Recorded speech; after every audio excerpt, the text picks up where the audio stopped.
رمضان المبارک وہ عزت اور عظمت والا مہینہ ہے جس کا تعارف کسی عام آدمی نے نہیں، رب کریم کے قرآن نے بیان فرمایا ہے اور میرے مصطفیٰ کریم کی زبان اطہر نے بیان فرمایا ہے۔ لیکن آنے سے پہلے بخاری مسلم میں حدیث ہے، حضرت سلمان فارسی رضی اللہ تعالیٰ عنہ کہتے ہیں رمضان شروع ہونے سے پہلے نبی پاک نے ہمیں مسجد میں بلایا اور خطبہ ارشاد فرمایا باقاعدہ، اور ارشاد فرمایا لوگوں تم پر ایک مہینہ آنے والا ہے جس میں اللہ اپنے بندوں پر خاص قسم کی رحمتوں کا نزول فرماتا ہے۔ خود رسول پاک نے ہمیں کس قدر زیادہ اس مہینے کا اکرام کرنا ہے اور کس قدر زیادہ اس کو اہمیت دینی ہے اور کس قدر زیادہ ہمارے لیے وہ باعث عظمت ہے کہ جس مہینے کے فضائل خود رسول پاک علیہ السلام نے بیان فرمائے، اور نبی پاک صلی اللہ علیہ وسلم نے فرمایا کہ اس مہینے میں تم نفل پڑھو گے تو اللہ فرض کے برابر ثواب عطا فرمائے، اور فرض کا ثواب اللہ 70 گنا عطا فرمائے۔ کتنا بولیے؟ اچھا ہوتا پتہ کیا ہے، ہمارے ہاں لوگوں کو پتہ چل جائے نا فلاں کاروبار آج کل زیادہ صحیح چل رہا ہے تو سارے لوگ وہی کاروبار شروع کر لیتے۔ سی این جی کچھ دنوں بڑی زبردست تجارت ہوتی تھی، تو میرا خیال ہے کہ ہر کلومیٹر پر اللہ ماشاءاللہ سی این جی نظر آتی تھی۔ اب لوگوں نے سمجھ لیا ہے کہ شاید کھانا کھانے کا لوگوں کا مزاج زیادہ ہے، تو ہم جس چوک میں کھڑے ہوتے ہیں، جس جگہ جاتے ہیں، وہاں لوگ سب سے پہلے بتاتے ہیں کہ یہاں فلاں ہوٹل بڑا معروف ہے، اس پہ آپ کو کھانا کھلائیں گے۔ ان کو کہا جاتا ہے کہ ابا کو ایسی کس لیے ضرورت نہیں رہی کہ گھٹنوں میں درد ہے۔ ان کو یہ کہا جاتا ہے کہ چونکہ ان کا سامان ہی مختصر سا ہے لہذا بڑے کمرے کی حاجت ہی نہیں ہے۔ دھیرے دھیرے بزرگوں کے ساتھ لوگوں کا رویہ سخت ہے۔ اللہ تعالیٰ نے والدین کے سارے حقوق بیان کر کے پھر آخر میں فرمایا کہ دعا مانگو، حقوق بھی ادا کرو، بازو بھی کھلے کرو، پیار بھی کرو، خدمت بھی کرو اور دعا بھی کرو۔ کیا دعا کریں؟ فرمایا وَقُلْ رَبِّ ارْحَمْهُمَا، مجھ سے کہو، دعا کرو میری بارگاہ میں، کہو رب ارحمہما، یا اللہ ان دونوں پہ رحم فرما، کما ربیانی صغیرا، جیسے انہوں نے مجھے بچپن میں پالا تھا۔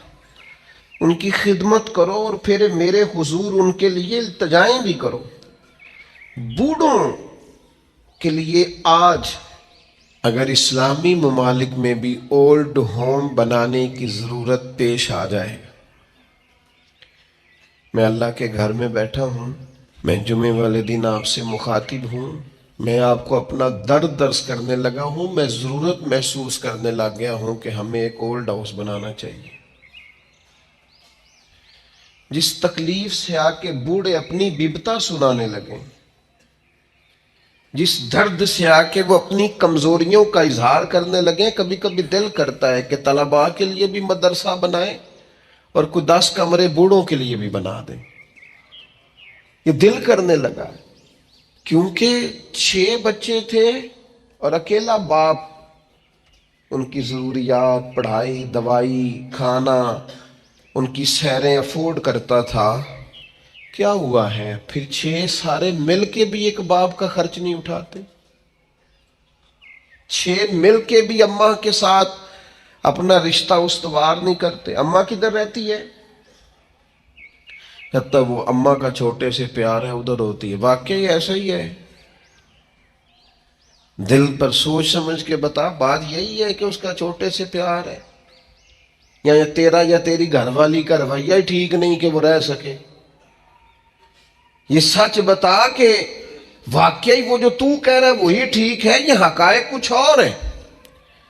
بوڑھوں کے لیے اسلام نے جو حقوق بیان کیے، بیان کرتے کرتے مدینے والے حبیب نے بات اتنی کھول دی، حضور فرمانے لگے تمہیں پتہ ہے تمہیں جو رزق دیا جاتا ہے وہ تمہارے ضعیفوں کی وجہ سے دیا جاتا ہے۔ یہ جو تمہارے گھر میں پیسے آتے ہیں، یہ جو تم پر فضل ہوتا ہے، یہ جو لوگ تمہارا اکرام کرتے ہیں، یہ جو دنیا تمہارے لیے اٹھ کے کھڑی ہوتی ہے، اور یہ جو لوگ تمہیں اعزاز دیتے ہیں، اور یہ جو تمہاری جھولیاں بھری رہتی ہیں، حضور فرمانے لگے تمہارے ضعیفوں کی وجہ سے رزق دیا جاتا ہے۔ یاد رکھنا، ہر چیز کے پیچھے محنت نہیں ہوتی، بہت ساری چیزوں کے پیچھے دعا بھی ہوتی ہے۔ کبھی ماں کے ہاتھ اٹھے تھے، اس نے کہا تھا اللہ میرے پتر نو اینا دیں ید کو سانبھیا نہ جائے۔ کبھی باپ نے کہا تھا کہ اس نے میری خدمت کی ہے، بھوکا نہیں مرے گا کبھی بھی۔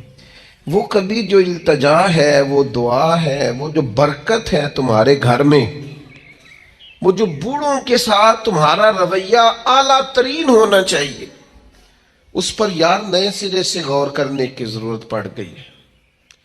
بزرگ کونوں میں بیٹھ کے کہتے ہیں، نکروں میں بیٹھ کے کہتے ہیں، میں نو پوچھ دے نہیں، میرے نال صلاح نہیں کر دے، میرے کو چپ کر کے لنگ جان دے۔ میں نو تے کو پوچھ دے تے میں چپ کر کے کہنا بچے بڑے نیک نے، بڑے اچھے نے، لیکن میں کیسے اپنے پیٹ سے کپڑا ہٹاؤں؟ میرے عزیزو، رسول رحمت صلی اللہ تعالی علیہ وسلم نے ان بوڑھوں کے ساتھ نیکی کرنے پر جو اجر بیان کیا ہے وہ بڑا انوکھا ہے۔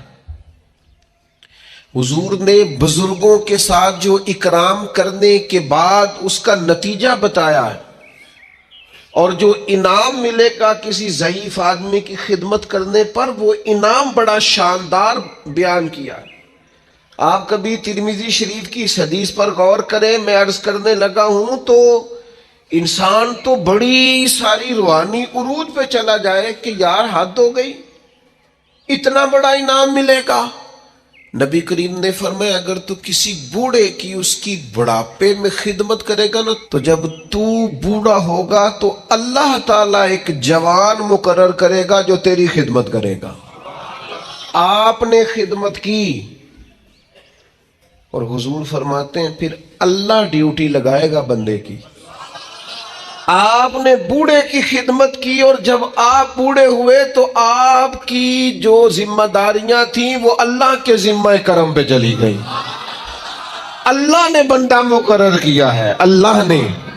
حضور فرماتے ہیں رب نے نرخ بازار محبت کا انوکھا ہو گیا، خود خریداروں میں شامل آ کے مولا ہو گیا۔ اللہ نے ڈیوٹی لگائی، اللہ نے، کہ اس نے ایک بوڑھے کی خدمت کی تھی، اب ایک جوان اللہ مقرر کرے گا۔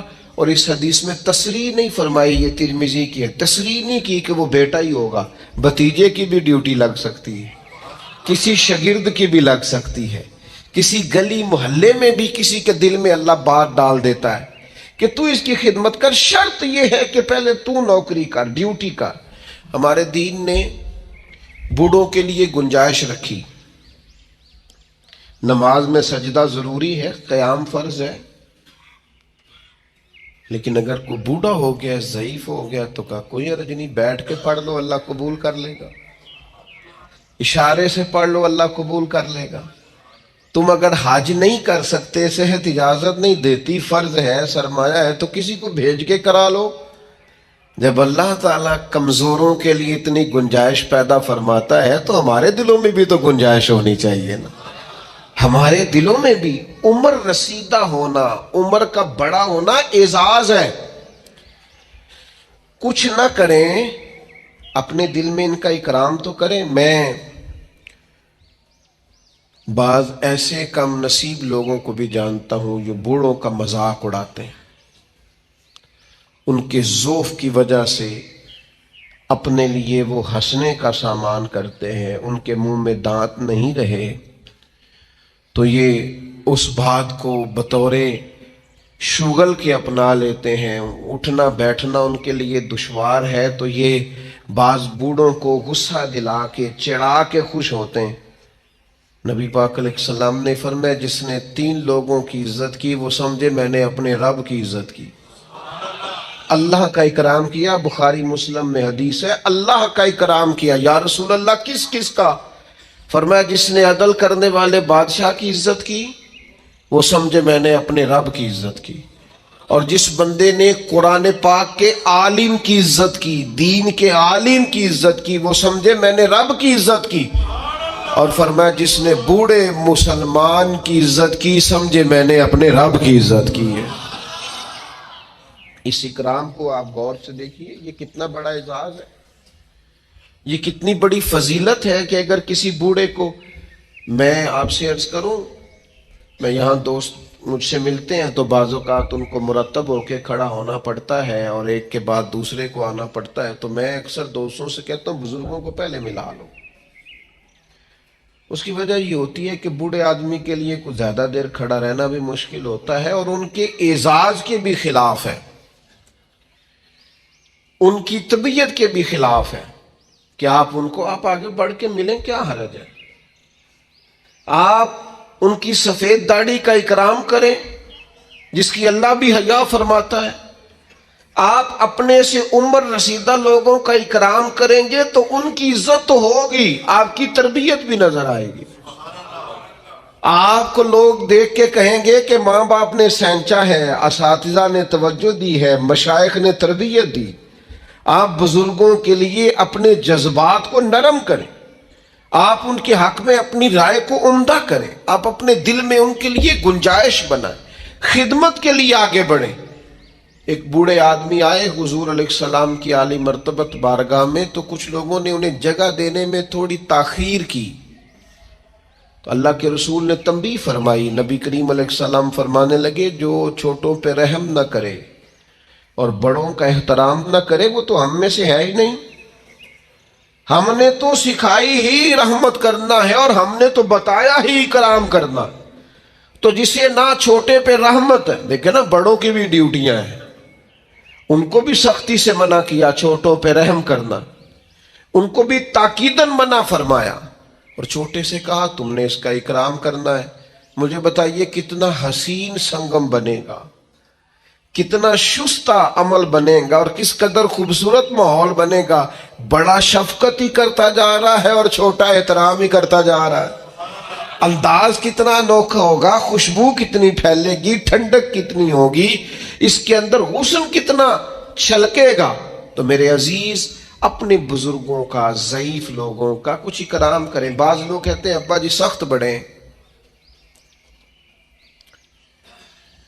اور بہت سارے ایسے لوگ ہیں جو ابا جی کی سختی کا بیان کرتے حالانکہ وہ ان کا افسر بھی سخت ہے، حالانکہ انہیں زندگی میں کئی ایسے لوگ ملتے ہیں جو بڑے سخت ہیں پر ان سے کام ہوتا ہے نا، لہذا ان کی سختی قابل قبول ہوتی ہے۔ تو ابا جی سخت ہیں، جب بچپن میں آپ کو پال رہے تھے تب سخت نہیں تھے، جب وہ روز موٹر سائیکل پہ بٹھا کے لینے جاتے تھے، چھوڑنے جاتے تھے اسکول میں، تب سخت نہیں تھے، جب زندگی کے 20-25 سال تیرے لیے صبح سے شام تک مزدوریاں کر کے رزق کما کے لاتے تھے اور پرانے کپڑے پہن کے تجھے نئے پہناتے تھے، تب سخت نہیں تھے۔ ایک بزرگ کا فرمان یاد رکھنا بڑا نفع دے گا، وہ فرمایا کرتے تھے ماں باپ کی سختی برداشت کر لو، انشاءاللہ پھر ساری زندگی کسی اور کی سختی سہنی نہیں پڑے گی، پھر اللہ تعالیٰ آسانی کر دے گا، پھر تمہیں اس تکلیف سے گزرنا نہیں پڑے گا۔ اور پھر میں عجیب منظر میں دیکھتا ہوں زمانے میں کہ یہ سب کا خیال ہے کہ ہماری عزت ہو، تو بھئی آپ بھی تو کسی کی کریں نا۔ یہ سب کا خیال ہے کہ ہمارا اکرام کیا جائے تو آپ بھی کسی کا کریں۔ یہ سب کا خیال ہے کہ میں ایک ٹائم آئے جب میں سینئر سٹیزن بن جاؤں اور میں بوڑھا ہو جاؤں اور بزرگ ہو جاؤں، تو بھئی آپ بھی کسی کا اکرام کریں تاکہ اس وقت آپ کے لیے بھی آسانی بنے۔ بوڑھوں کے نرم دل، ان کا جی چاہتا ہے کہ ان کی عزت ہو، ان کی طبیعت چاہتی ہے کہ ہاں الگ بات ہے کسی میں عاجزی کوٹ کوٹ کے بھری ہوئی ہے، وہ کہتا ہے نہیں نہیں جی ضرورت نہیں، لیکن بزرگی تقاضا کرتی ہے کہ اکرام کیا جائے، احترام کیا جائے۔ علامہ اسماعیل حقی لائے ہیں روایت، ایک شخص نے آ کے عرض کیا تھا حضور میرے رزق میں برکت نہیں، تو حضور فرمانے لگے کہیں تو بوڑھوں کے آگے آگے تو نہیں چلتا، تو بزرگوں کا گویا احترام کرنا شروع کر دے، اللہ تیرے رزق میں برکت پیدا فرما دے گا۔ لیکن ہماری طبیعت یہ ہے کہ ہمارے اندر وہ خاص جذبات پیدا نہیں ہوتے. ہمیں وہ آج ایسے لوگوں سے سابقہ پڑتا ہے اور ایسے لوگوں کو سنتے ہیں جو مزاجن بے ادب ہوتے ہیں، طبعاً بے ادب ہوتے ہیں. تو ہم یہ ادب، یہ احترام، یہ چھوٹی سی قید ہوتی ہے. تو ہم چونکہ کسی قید کے قائل نہیں، آزاد جینا چاہتے ہیں، مرضی سے اٹھنا چاہتے ہیں، مرضی سے سونا چاہتے ہیں، مرضی سے آنا جانا چاہتے ہیں. تھوڑی سی قید ہمیں بھاری لگتی ہے. یاد رکھنا، اگر زندگی میں بزرگوں کا احترام کریں گے، اکرام کریں گے. آپ کو پتہ ہے اسلام نے کچھ احکام بیان کیے. کچھ لوگ گفتگو کر رہے تھے حضور کے سامنے، تو نبی پاک نے فرمایا جو تم سے بڑا ہے پہلے اسے بات کرنے دو. کچھ شریعت نے فقہا کے لیے خاص احکام بیان کیے. مثلا ایک شرعی مسئلہ ہے کہ نماز کی امامت کرنی ہے. اب امامت کے لیے 2 لوگ یا 3 لوگ مل گئے ہیں، تینوں ہی حافظ ہیں، تینوں ہی قاری ہیں، تینوں ہی مسائل نماز سے ایک جتنا آگاہ ہیں. تینوں کے اندر اللہ تبارک و تعالیٰ نے صلاحیت رکھی ہے کہ بہترین انداز میں امامت کر سکتے ہیں. اب تینوں موجود ہیں، ترجیح کس کو دینی ہے؟ تو فقہا نے لکھا دیکھ لو عمر کس کی زیادہ ہے، اس کو مصلی پہ کھڑا کر لو. یہ بھی ایک وجہ فضیلت ہے، یہ بھی ایک وجہ اعزاز ہے.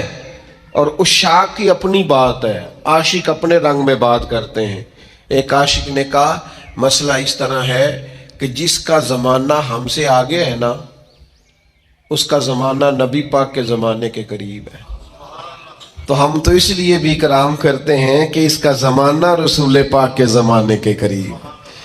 ہم زیادہ بعد میں آئے ہیں تو اس کا زمانہ حضور کے ظاہری زمانہ مبارک کے قریب ہے.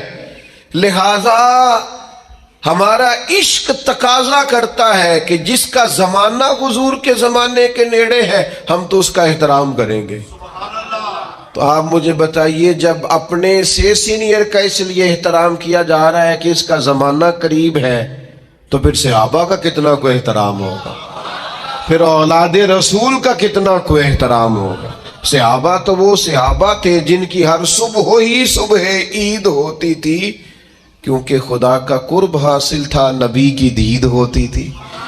تو بزرگوں کے لیے اپنے رویوں میں نرمی، اپنی طبیعتوں میں نرمی اپنے بزرگوں کے لیے.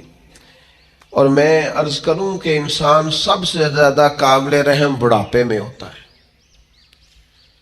اس نے بڑا عروج دیکھا ہوتا ہے، اس نے بڑا کچھ اپنے ہاتھ سے کیا ہوتا ہے، ساری کنجیوں پر اس کا قبضہ رہا ہوتا ہے. لیکن پھر وہ جب اپنے سامنے ان چیزوں کو بکھرتا دیکھتا ہے، سمٹتا دیکھتا ہے، تو طبیعت کے اندر بعض چیزیں ایسی پیدا ہوتی ہیں جو ٹھیک نہیں. اللہ کے محبوب علیہ السلام نے فرمایا تمہاری برکت تمہارے اکابر کی وجہ سے، تمہارے بڑوں کی وجہ سے تمہیں برکت ملے گی. بزرگوں سے اگر رویہ ٹھیک رکھو گے تو برکت ہو جائے گی، کرم ہو جائے گا، رحم ہو جائے گا. لوگ جو مرضی کہتے پھریں، لیکن مجھے بڑا ہی اچھا لگتا ہے جب میں کسی گاڑی کے پیچھے لکھا ہوا دیکھتا ہوں نا سب میرے ماں باپ کی دعا ہے. دل بڑا ٹھنڈا ہوتا ہے، طبیعت میں بڑا قرار آتا ہے. میں آپ کے سامنے بیٹھا ہوں، میں نے ڈھیر سارے اساتذہ سے پڑھا ہے، اور کتاب کا میرے ساتھ تعلق یہ رہا کہ یوں بھی ہوا کہ 300 صفحے کی کتاب ہے تو میں نے شروع کی ہے تو ایک ہی نشست میں پڑھ کے اٹھا ہوں. میں نے زندگی میں بہت کچھ سیکھا، بڑے لوگوں سے سیکھا. لیکن مجھے اگر کوئی بندہ کہے نا آپ کی اصل یونیورسٹی کا نام کیا ہے تو میں کہوں گا میری اماں. مجھے کوئی کہے کہ آپ کو سب سے زیادہ کس سے سیکھنے کا موقع ملا تو میں کہوں گا میری والدہ سے، اپنے والد صاحب سے. میں نے جو تربیت اور مزاج اور ٹھہراؤ پایا اپنی والدہ سے پایا، اور میں نے ان کی شخصیت کے اندر جو دیسی پن پایا نا، سادگی، اس کو میں نے اصل سمجھا کہ یہ اصل ہے. اس میں ملمہ سازی نہیں، دیہات کے لوگوں میں وہ چالاکیاں نہیں جو دور جدید کے لوگوں میں اللہ ماشاءاللہ آ گئی. جو ہے وہی ہے، جو ہے وہ اصل ہے. تو آپ اپنے بزرگوں کی برکات اپنے مزاج کے اندر شامل رکھیں، ان کی طبیعتوں کو شامل رکھیں. کہیں اگر وہ تلخ ہیں تو انہیں برداشت کریں، نبی پاک صلی اللہ تعالی علیہ وآلہ وسلم نے بزرگوں کے لیے، بوڑھوں کے لیے خاص احکامات جاری کیے۔ اصل میں نا ہمارے ہاں بہت ساری چیزیں مغرب سے آئی ہیں، اور جو مغربی معاشرہ ہے وہ سارے کا سارا مادیت پر مبنی ہے، مادہ پرستی ہے۔ اب 18 سال کے ہو گئے، آپ فارغ ہیں، نکلیں گھر سے، آپ کے والدین کدھر ہیں کوئی پتہ نہیں، وہ کہاں وقت بتاتے ہیں آپ کا کوئی لینا دینا نہیں، آپ پر قانوناً کوئی پابندی نہیں۔ اور میرے نبی پاک علیہ السلام نے تو فرمایا نکاح کے وقت بھی اگر ولی موجود نہ ہو تو گویا نکاح میں وہ حسن نہیں جو حسن ہوتا ہے۔ اس موقع پر بھی کہا کہ اس کا باپ موجود ہو۔ آپ آج بھی رجسٹر کھول لے نکاح کا تو لکھا ہوتا ہے دلہا یا اس کے وکیل کے دستخط، تو وکیل کے کھانے میں کس کو لکھا جاتا ہے؟ والد کو۔ وکالتیں باپ کے نام۔ تو چونکہ مغربی سوسائٹی مادیت پر مبنی تھی، صرف پیسے کماؤ باقی چھوڑ دو، تو ہمارے ہاں لوگوں نے اس طرف توجہ کی تو یہاں بھی اولڈ ہاؤس بننے لگے، یہاں بھی بوڑھوں کو سکریب کا مال سمجھ کے ہم نے چھوڑنا شروع کر دیا۔ میرے عزیز یاد رکھیں، اپنی طبیعت اس طرح کی بنائیں، اپنا لہجہ اس طرح کا بنائیں کہ جس میں بزرگوں کے لیے احترام ہو، جس میں بزرگوں کے لیے اچھے جذبات، جس میں اپنے بزرگوں کے لیے ہمارے نا یہ فقہ کے جو مسائل ہوتے ہیں نا، فقہی مسائل، ان میں اختلاف ہو جاتا ہے، اور یہ اختلاف رحمت ہے۔ مثلا فقہی مسائل، ایک ہوتا ہے عقیدے کا اختلاف، وہ ٹھیک نہیں۔ فقہی اختلاف، یہ فقہی مسئلہ ہے کہ آمین اونچا کہنا ہے یا آہستہ کہنا ہے، رفع دین کرنی ہے، یا یہ فروعی مسائل ہیں، ان میں اختلاف ہو جانا کوئی ایسی بڑی بات ان میں ہو جاتا ہے۔ مثلا ہمارے بزرگوں میں ایک مسئلہ چلتا ہے کہ سپیکر کے اندر نماز پڑھائیں تو نماز بالکل ٹھیک ہے یا اس کا اصل حسن قائم نہیں رہتا، یہ ایک مسئلہ ہے فقہی۔ ایک مسئلہ چل گیا فقہی جس میں کچھ اختلاف رائے ہو جاتا ہے، دلائل ہوتے ہیں سب کے پاس وہ اپنے اپنے، لیکن یہ بزرگ ایک دوسرے کا احترام کرتے تھے، امام شافعی امام مالک کا، امام مالک امام احمد بن، یہ لوگ ان چیزوں کا احترام کرتے ہیں۔ فروع میں عقیدہ ہے، اس میں کوئی کمپرومائز۔